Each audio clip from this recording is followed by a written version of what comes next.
بسم اللہ الرحمن الرحیم۔ السلام علیکم ناظرین، امید ہے کہ آپ خیر و عافیت سے ہوں گے۔ آپ دیکھ رہے ہیں یوٹیوب چینل، میں ہوں ابراہیم بھٹا۔ آپ سے ریکویسٹ ہے کہ چینل کو ضرور سبسکرائب کریں، بیل آئیکن کو پریس کرنا مت بھولیے گا۔ ویڈیو کو لائک اور شیئر ضرور کیجیے اور کامنٹ سیکشن میں اپنی رائے بھی ضرور دیجیے۔ سب سے پہلے تو ہم خبر شامل کرتے ہیں کہ آرمی ہیڈ کوارٹر GHQ حملہ کیس میں پاکستان تحریک انصاف کے رہنما زین قریشی صاحب سمیت مزید 3 ملزمان پر فرد جرم عائد کر دی گئی ہے۔ اڈیالہ جیل میں اسناد دہشت گردی کی عدالت کے جج امجد علی صاحب نے GHQ حملہ کیس کی سماعت کی۔ عدالت نے PTI رہنما زین قریشی، راجہ ناصر محفوظ اور راجہ شہباز پر فرد جرم عائد کر دی۔ مقدمے میں اب تک مجموعی طور پر 116 ملزمان پر فرد جرم عائد کی جا چکی ہے۔ ملزم راجہ شہباز کی جانب سے فرد جرم کے لیے ناکافی شواہد کی درخواست دائر کر دی گئی۔ درخواست پر پراسیکیوشن اور ملزم کے وکلاء کے دلائل مکمل کرنے کے بعد فیصلہ محفوظ کر دیا گیا۔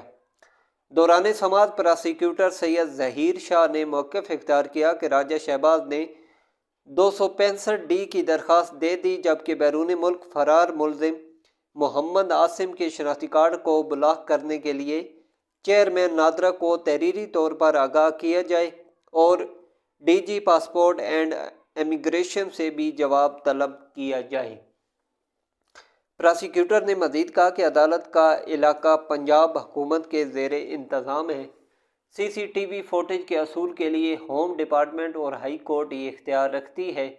وکیل صفائی نے کہا کہ بانی PTI اور فواد چودھری پر فرد جرم عائد کرنے کی کارروائی کی CCTV فوٹیج دی جائے۔ عدالت نے دلائل سننے کے بعد بانی PTI اور فواد چودھری کی CCTV فوٹیج کے حصول کی درخواست پر فیصلہ محفوظ کر دیا۔ عدالت نے GHQ حملہ کیس کی سماعت 24 دسمبر تک ملتوی کر دی۔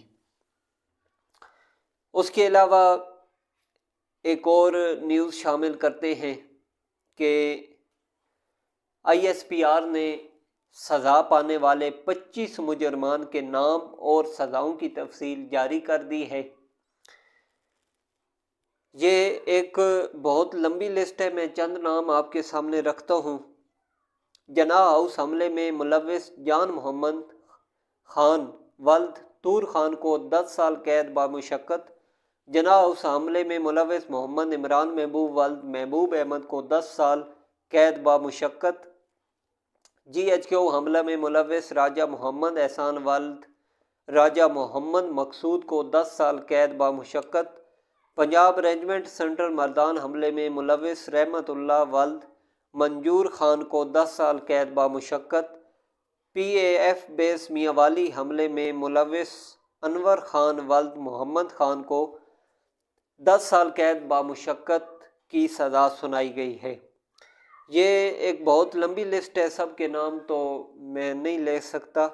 بہرحال کسی کو 2 سال، کسی کو 4 سال، کسی کو 6 7 10 سال تک یہ بامشقت قید سزائیں سنائی گئی ہیں۔ اس کے علاوہ پاک فوج ISPR کے مطابق دیگر ملزمان کی سزاؤں کا اعلان بھی ان کے قانونی عمل مکمل کرتے ہی کیا جا رہا ہے۔ 9 مئی کی سزاؤں کا فیصلہ قوم کے لیے انصاف کی فراہمی میں ایک عام سنگ میل ہے۔ 9 مئی کی سزائیں ان تمام لوگوں کے لیے ایک واضح پیغام ہیں جو چند مفاد پرستوں کے ہاتھوں اتصال کا شکار ہوتے ہیں۔ یہ ایک عام پوائنٹ ہے، اس پوائنٹ پہ توجہ دینی ہے کہ ISPR نے کہا کہ 9 مئی کی سزائیں ان تمام لوگوں کے لیے ایک واضح پیغام ہے جو چند مفاد پرستوں کے ہاتھوں اتصال کا شکار ہوتے ہیں۔ ISPR کے مطابق سیاسی پروپیگنڈا اور زہریلے جھوٹ کا شکار بننے والے لوگوں کے لیے یہ سزائیں تنبیہ ہیں کہ مستقبل میں کبھی قانون کو ہاتھ میں نہ لینا۔ متعدد ملزمان کے خلاف اسناد دہشت گردی کی مختلف عدالتوں میں بھی مقدمات زیر سماعت ہیں۔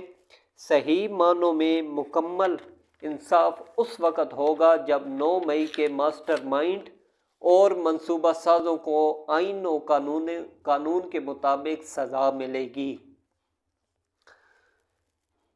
یہ پوائنٹ بڑا خاص ہے کہ جو ISPR صاحب نے کہا ہے کہ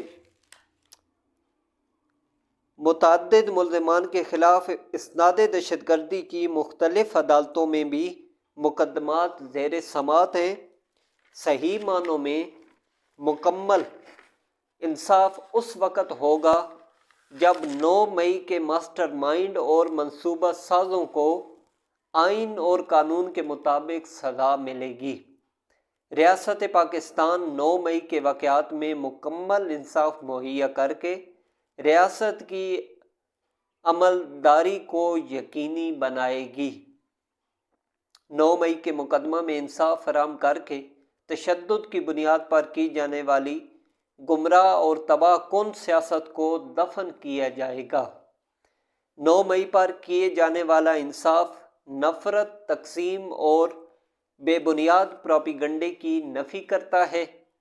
ISPR کے مطابق آئین اور قانون کے مطابق تمام سزا یافتہ مجرموں کو اپیل اور دیگر قانونی چارہ جوئی کا حق حاصل ہے۔ اس کے علاوہ ایک اور نیوز آئی ہے کہ وزیر اعظم شہباز شریف صاحب نے پاکستان تحریک انصاف سے مذاکرات کے لیے حکومتی اتحاد کے ارکان پر مشتمل کمیٹی تشکیل دے دی ہے۔ اسپیکر قومی اسمبلی سردار ایاز صادق صاحب کی تجویز پر تشکیل کردہ کمیٹی میں نائب وزیر اعظم اسحاق ڈار صاحب ہیں، رانا ثناء اللہ صاحب، سینیٹر عرفان صدیقی صاحب شامل ہیں۔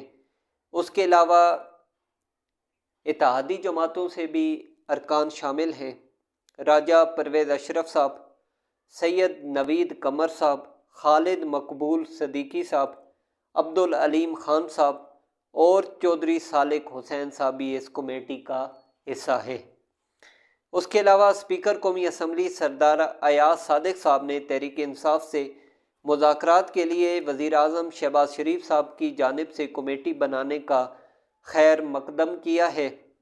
سردار ایاز صادق صاحب نے حکومت اور PTI کی مذاکراتی ٹیموں کو کل پیر کو دن 11:30 بجے ملاقات کی دعوت دیتے ہوئے یہ کہا ہے کہ مسائل کو مذاکرات سے حل کرنے کے حوالے سے وزیر اعظم صاحب کا اقدام خوش آئند ہے۔ نیک نیتی سے حکومت اور اپوزیشن کو مذاکرات کی دعوت دی۔ اس کے علاوہ چیئرمین تحریک انصاف بیرسٹر گور صاحب نے حکومت کی جانب سے مذاکراتی کمیٹی کی تشکیل کا خیر مقدم کیا۔ انہوں نے کہا کہ امید ہے کم سے کم وقت میں تمام مسائل کا نتیجہ خیز حل نکل آئے گا۔ دونوں کمیٹیوں میں سنجیدہ لوگ ہیں، مذاکرات آگے ضرور بڑھیں گے، پر امید ہے کہ اب مذاکراتی عمل شروع ہونے جا رہا ہے۔ تو ہماری دعا ہے کہ یہ جو وزیر اعظم صاحب نے کمیٹی تشکیل دی ہے، یہ ایک بہت سینئر لوگ اور نائس لوگ ہیں، اور اس کا جو کریڈٹ ہے وہ سردار ایاز صادق صاحب کی طرف جاتا ہے۔ اللہ پاک سے دعا ہے کہ اللہ تعالیٰ یہ مذاکرات کامیاب کرے اور ہمارے پیارے ملک پاکستان اور ہماری پاک آرمی کی اللہ پاک حفاظت فرمائے۔ اگلی ویڈیو میں آپ سے دوبارہ ملاقات ہوگی۔ اپنا خیال رکھیے گا۔ اللہ حافظ۔